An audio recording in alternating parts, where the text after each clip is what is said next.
Parliament തെരഞ്ഞെടുപ്പ് എല്ലാം കഴിഞ്ഞ് ഇപ്പോൾ കുറച്ച് നാളുകളായി മോദി അങ്ങനെ മൂന്നാം തവണയും വീണ്ടും അധികാരത്തിൽ വന്നു നിൽക്കുന്ന ഈ ഒരു സമയം ഇവിടെ ഒരു സർവേ വീണ്ടും നടന്നിരിക്കുകയാണ്. അതായത് ഇന്ത്യ ടുഡേ ദേശീയ മാധ്യമ ചാനൽ തന്നെ നടത്തിയ ഒരു സർവേ, രാജ്യത്തിൻ്റെ താല്പര്യം എന്താണ് എന്നുള്ള തരത്തിലുള്ള ഒരു സർവേ വീണ്ടും നടത്തിയിരിക്കുന്നു ഇന്ത്യ ടുഡേ.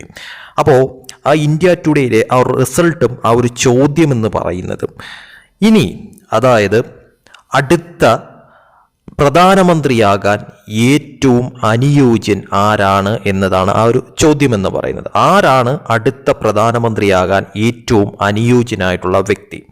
രണ്ട് പേരുകൾ തന്നെയാണ്.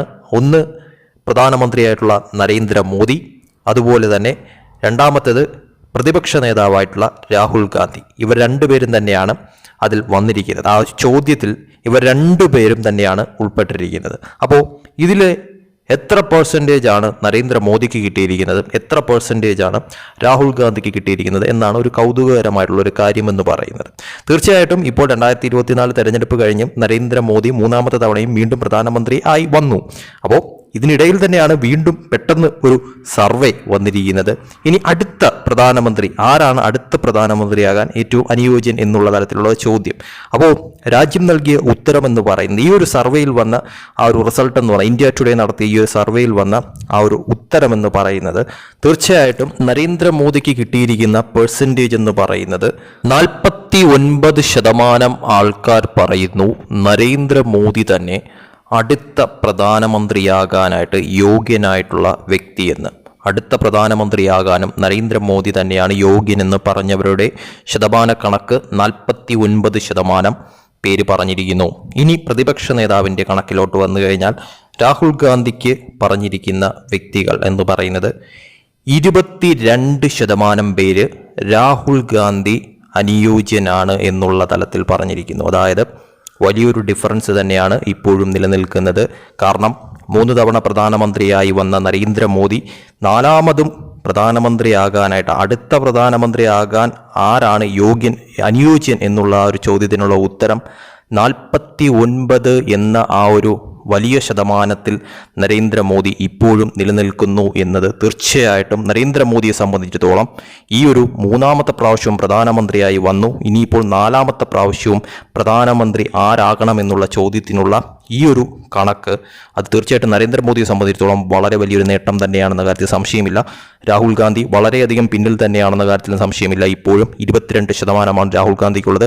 നരേന്ദ്രമോദിക്ക് ഇപ്പോഴും 49% നരേന്ദ്രമോദി നിൽക്കുന്നു. തീർച്ചയായിട്ടും വലിയൊരു ഡിഫറൻസ് എന്തായാലും അവർ തമ്മിൽ ഇപ്പോഴും നിലനിൽക്കുന്നു എന്നുള്ള കാര്യത്തിൽ യാതൊരു സംശയവുമില്ല.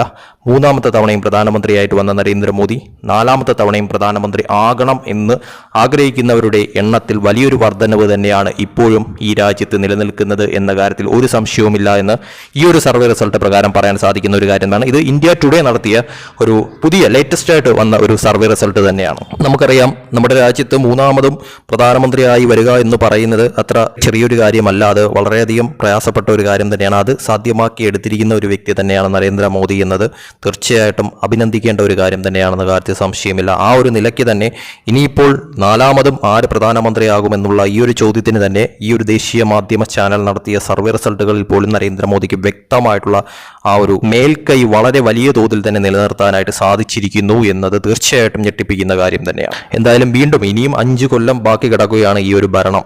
അപ്പോൾ ഈ ഒരു 5 കൊല്ലം കൊണ്ട് വളരെ ശക്തമായി തന്നെ മുന്നോട്ട് നീങ്ങാനായിട്ട് നരേന്ദ്രമോദിക്ക് സാധിക്കുകയും അതോടൊപ്പം തന്നെ വളരെ വലിയ ഒരു നല്ല ജനങ്ങളുടെ സ്വാധീനം ഇനിയും നേടിയെടുക്കാൻ പാകത്തിനുള്ള ഭരണം തന്നെ ഈ വരുന്ന 5 കൊല്ലവും നരേന്ദ്രമോദിക്ക് തുടർന്നും സാധ്യമാക്കാൻ സാധിച്ചു കഴിഞ്ഞാൽ തീർച്ചയായിട്ടും ഈ ഒരു കണക്കിൽ ഇനിയും വ്യത്യാസങ്ങൾ ഉണ്ടാകുമെന്നുള്ള കാര്യത്തിൽ യാതൊരു സംശയവുമില്ല.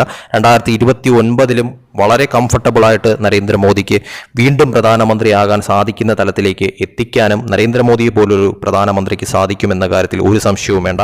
എന്തായാലും ഈ ഒരു കണക്കിൽ നിന്നും മനസ്സിലാവുന്ന ഒരു കാര്യമെന്ന് പറയുന്നത് രാഹുൽ ഗാന്ധി ഇനിയും ഒരുപാട് കഷ്ടപ്പെടേണ്ടി വരും. നരേന്ദ്രമോദി എന്ന് പറയുന്ന ആ ഒരു ജനസ്വാധീനം അത്രയ്ക്കുമുള്ള ഇന്ത്യൻ പ്രധാനമന്ത്രിയെ മറികടക്കുക എന്നുള്ളത് അത്ര എളുപ്പമുള്ള ഒരു കാര്യമല്ല. മറികടക്കുക എന്ന് പോയിട്ട് അടുത്തെത്തുക എന്ന് പറയുന്നത് പോലും വളരെ അധികം പ്രയാസപ്പെട്ട ഒരു കാര്യം തന്നെയാണെന്ന കാര്യത്തിൽ സംശയമില്ല. അത് മാത്രമല്ല, നമ്മളിതിൽ ഏറ്റവും കൂടുതൽ ശ്രദ്ധിക്കേണ്ട കാര്യം എന്ന് പറയുന്നത് ഇതിപ്പോൾ 3ാമത്തെ ടേമും കഴിഞ്ഞ് 4ാമത്തെ ടേമിലേക്കുള്ള ഒരു കണക്കാണ് ഈ പറഞ്ഞിരിക്കുന്നത്. ജനങ്ങളോടുള്ള ആ ഒരു ചോദ്യത്തിനുള്ള ഉത്തരമാണ് അവർ വീണ്ടും പറഞ്ഞിരിക്കുന്നത്. അപ്പോൾ അതിൽ തന്നെയും ഇത്രയും നാൾ കഴിഞ്ഞിട്ടും നരേന്ദ്രമോദിക്ക് ഈ ഒരു തരത്തിലുള്ള ഒരു വലിയ ഹ്യൂജ് ആയിട്ടുള്ള ഒരു ജനസ്വാധീനം നിലനിർത്താൻ സാധിക്കുന്നുണ്ടെങ്കിൽ അത് വളരെ വലിയൊരു വിജയം തന്നെയാണ് നരേന്ദ്രമോദിയെ സംബന്ധിച്ചിടത്തോളം എന്നുള്ള കാര്യത്തിൽ ഒരു സംശയവുമില്ലാതെ പറയാൻ സാധിക്കുന്ന ഒരു കാര്യം തന്നെയാണ്.